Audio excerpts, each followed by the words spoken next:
Hello people, and welcome back to another episode of Cities Skylines Modular Builds. Hope you're all having a wonderful day.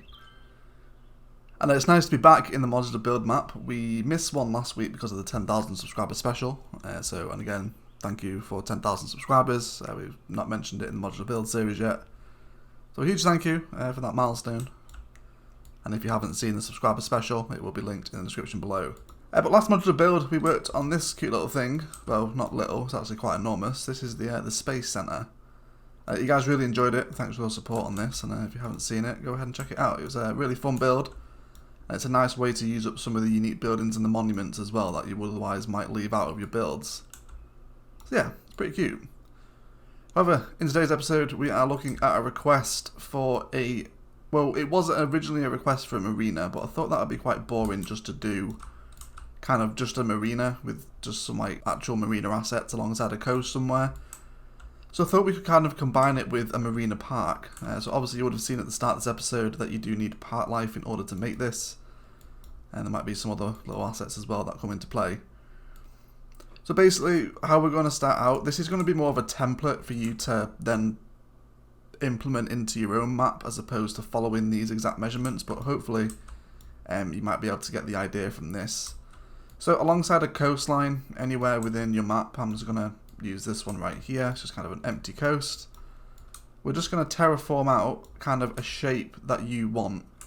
So this is just using your terraform tool, your level terrain, and then you just want to kind of, you can draw this out further, you can make it thinner, you can make it wider. I'm just going to kind of use this generic little, I guess peninsula is the term, to build this on. But you know, it's kind of up to you as to how long, shallow or deep you want to make this particular marina park. So once you kind of have this thing in, we're going to draw a main road in. So this would be kind of the main road that flows along your coast maybe. And then say for example your downtown grid might expand in this way and you're kind of doing all different bits and pieces, and you know, it kind of goes off into the rest of your city however you plan to implement this into your map. This will just be your main coastal road. So first thing we want to do is we want to go ahead and grab a park main gate, which is going to be from there, the city park stuff. We're going to place this roughly within the middle of kind of our little peninsula right here. Then what we're looking to do, we're going to come into our small roads, and you may notice that I'm just using road guidelines and angle snapping here. There is a reason for that. So kind of looking at this side of the gate, right, we want to make sure that we're leaving 4 tiles between the gate and the road. So you see it 1, 2, 3, and 4. Very simple. And then again, we want to do the same thing on this side as well. So again, there's 4 tiles either side of the gate and the road. Super duper. Then we're going to bring these roads all the way out to the end of our peninsula. Probably up until about there. And then bring this one as well. So we'll just snap into road guidelines and angles just to keep these guys all kind of symmetrically perfect. And that's going to give us a nice little box to kind of sit within our downtown area, right? Okay, so once we have our box, we're going to come into our landscaping tools. We're going to grab our key. We're going to come to our straight road tool. And now what we're going to do is we're going to snap onto the road guidelines of our road. So kind of this would be 1 marker away, 2, and then 3. You want to draw from that 3rd marker. And we're going to bring it down like this.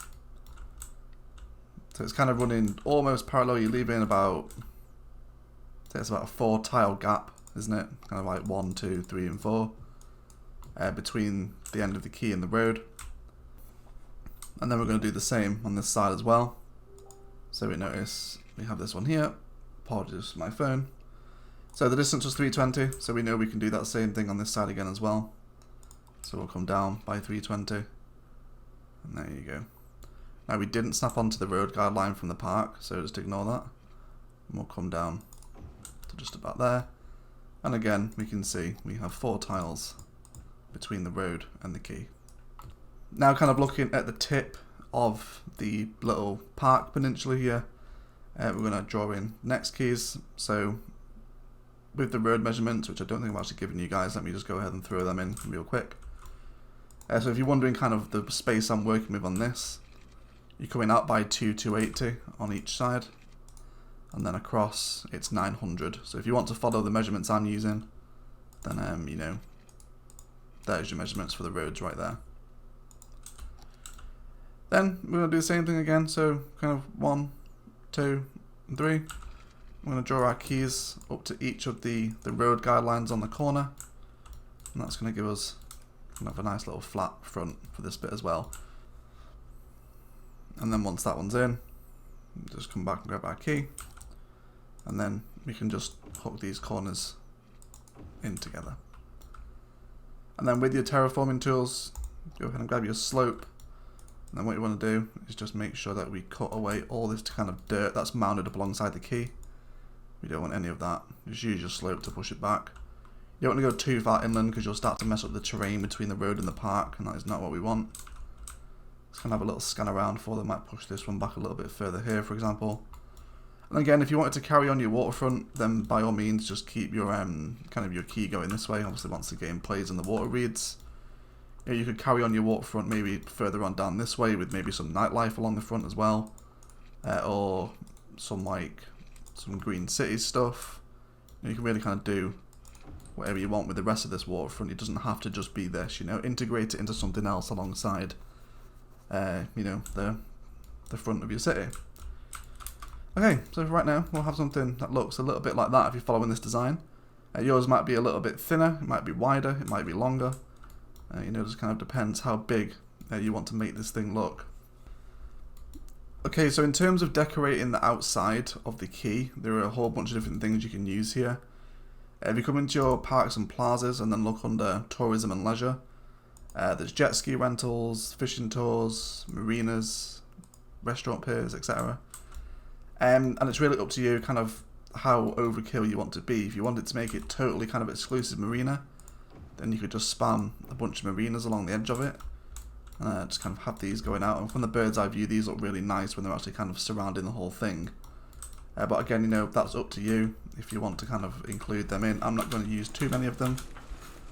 Also, there is the boat museum in your unique buildings under your landmarks. I'm pretty sure you need a DLC for this. I'm not sure which one. I will check, and it'll be at the start of the episode. You can place this in here as well. Now, this thing looks really nice. It's a nice kind of building to head off the end of the pier as well. So feel free to throw in the boat museum here as well if you wanted to. And then yeah, really you can just kind of use whatever other buildings you want around the edge. So I'll kind of throw some of those in towards the detailing end. Maybe just throw in a couple for right now actually. Let's go ahead and grab maybe like a restaurant pier to sit up alongside the boat museum. So you could either get some like symmetry going on, you could like mirror these two up alongside the boat. Kind of have it like that. It's up to you, you know, kind of be creative with your assets. Place them in an order that kind of suits your style. So we'll now come to begin to look at kind of the central park. So there's going to be kind of two park assets we're going to be using, which are going to be the city park stuff and the amusement park. Again, if you want to kind of use one or the other, this modular build isn't too kind of strict within the measurements. It's really just kind of a template for you to take and then, you know, use in your own city, like I said. So obviously draw out your park area so you can place these things in. So you want to make sure that when it comes to park life, if you want people to pay the fee to enter your park, then you need to add in side gates. If the road connects to the path at any point without a side gate, then they will just be able to walk into this thing. So if you're bothered about that, then make sure that you are hooking those side gates in. So I might have kind of two more side gates like this. I want to try and keep the park as symmetrical as possible, but it's really up to you how bothered you are about that. Then I might come in and grab my park plaza, and I'm going to drop this kind of right in the middle here, and we can line it up with the green arrow in the centre of the middle path. So looking like that. And then really, with the rest of the park template, it's up to you as to kind of what you want to put in here. You can maybe kind of draw in a box around your plaza like this. And let's say if I just come out a little bit here, don't worry, we'll break that connection in a moment. Maybe let's grab kind of a park booth to sit here. And then we'll go ahead and grab our path again. So maybe kind of break the symmetry there, you know, throw it off center a little bit. And then if you do have these little open spaces like this is the perfect opportunity to go ahead and throw in some tree detailing. You can maybe have kind of a couple of big bushes here, or you could go for kind of very symmetrical trees. You know, it's kind of up to you as to what you want to put in those spaces. You could do the same around the edge of the plaza as well. And yeah, it's kind of really up to you as to what you want to put into this particular park shape. You could maybe throw the symmetry there as well. And let's say we should be able to squeeze in a park cafe here maybe. It's a little bit too short, but that's fine. So we could break that one there. Have a cafe within this gap. And then say if we come out by 2 more, then hook them in, we've got space for a park restroom. So what I would really do to help make these things look really quite packed out and busy and intricate is build the path network around the assets as opposed to building the path and then placing the assets. I hope that makes sense. If it doesn't, if you have any questions, let me know in the comments below. I'll try and answer the best I can. Basically, you want to make sure you get the asset in first and then place the paths around them. It will make your part look a lot more intricate and cool. So basically, now we have this kind of path that runs and it breaks and goes off in different directions. We might have one that comes through the middle here as well. So let's go ahead and throw in some more stuff. So I might switch back to my path with decorations here. And then this is where I might want to start to emerge into some of the kind of amusement park stuff. So maybe let's grab that Ferris Wheel. So if you didn't know, you can mix and match the park assets. You can throw in zoo assets here if you wanted to as well. Maybe if you don't like the park plaza here, say if you just don't like the look of the city park plaza, maybe try one of the zoo plazas. You know, throw this down here. You might like the look of that one a little bit more. It's got kind of some different shading on it, some nice coloured kind of wooden benches and stuff.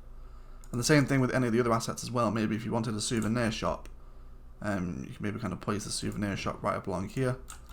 And you know, just mix and match the assets. Just because you're building what the game defines as a city park, it doesn't mean you just have to use city park assets, right? So the Ferris wheel looks really great, kind of headed off on a pier like this. You'll really kind of thank yourself for doing this, especially at night time when this thing's all kind of moving around and lit up. And you know, it's a really nice asset to kind of draw. It's going to line nicely with the boat museum as well. So really, just kind of be creative with your park assets, you know. That's kind of a nice tip, and I'll kind of flesh the rest of this out in a detailing time lapse towards the end of the episode. Now, because we're using a unique building here, and there's a lot of tourism and leisure stuff and parks, this kind of build will draw a lot of people. So you're definitely going to want to factor in some kind of public transport into this. I'll probably recommend Metro, because if you're building this, I doubt this will be a countryside build. So this is probably integrated with your kind of heavier downtown, denser populated stuff. So definitely Metro would be a good shout. If you wanted to integrate a metro station into this thing, you could as well. You could have 2 metro stations either side, and that's going to let people kind of come in, and you could also use this build as an opportunity to kind of split different metro lines. You could have one carry in this direction, and then maybe one kind of comes out a little bit and then curves off in that direction. So it's a really good opportunity to get people to kind of switch metro lines and, you know, start off in that direction if they wanted to. Or you could also use some of the overground metro stuff if you want. Maybe kind of bring it off the main road a little bit. Let's go for like 350 either side here. And then let's just go ahead and throw in that overground metro point, so you can have kind of the big grandiose metro station there if you wanted to, or again keep it underground. Maybe throw in a transport hub here if you wanted to. You could grab maybe one of the metro bus hubs and switch your metro lines that way. Or I don't know what else there is here. An inner city bus hub if you wanted that here as well. You know, nice. Use this as a way to kind of build something else onto it. So maybe you want to build a transport hub here, or kind of like a financial downtown district. You know, the possibilities are endless. You know, do whatever you want to. So this is kind of my raw template. I'll go ahead and decorate this thing up now for a detailing time lapse of the episode. Throw in lots of trees, maybe integrate some zoning and give this thing a little bit of a backdrop so you guys can kind of see how it fits in with the rest of a downtown atmosphere.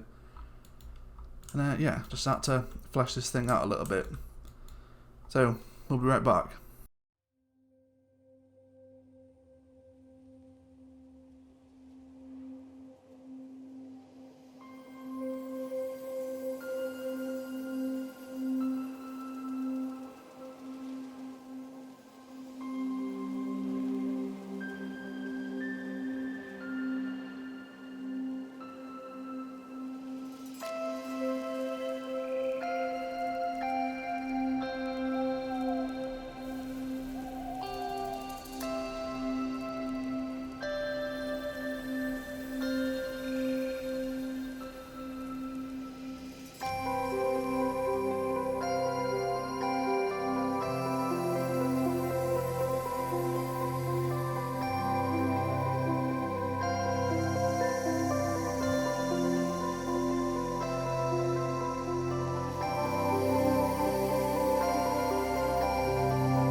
Alright guys, so I finished the detailing and we'll just kind of run over some of the ideas here really quickly before we jump into the final outro charge and check this thing out at night time.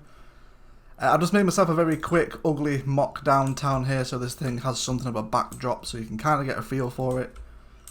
I've integrated some nightlife alongside the waterfront here as well, using the leisure specialisation. You can kind of get some things in along the front.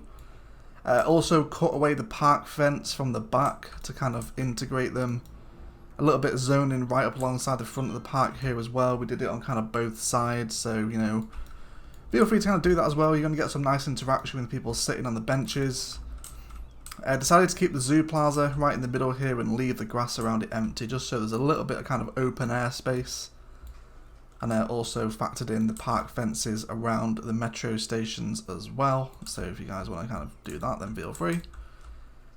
Use some of the game corner booths to kind of make a little like circular game corner, I guess. You know, you can kind of get the throw the ball at the coconut or whatever the hell it's called. Ball toss, I don't know what the technical term is for that game, like a fairground.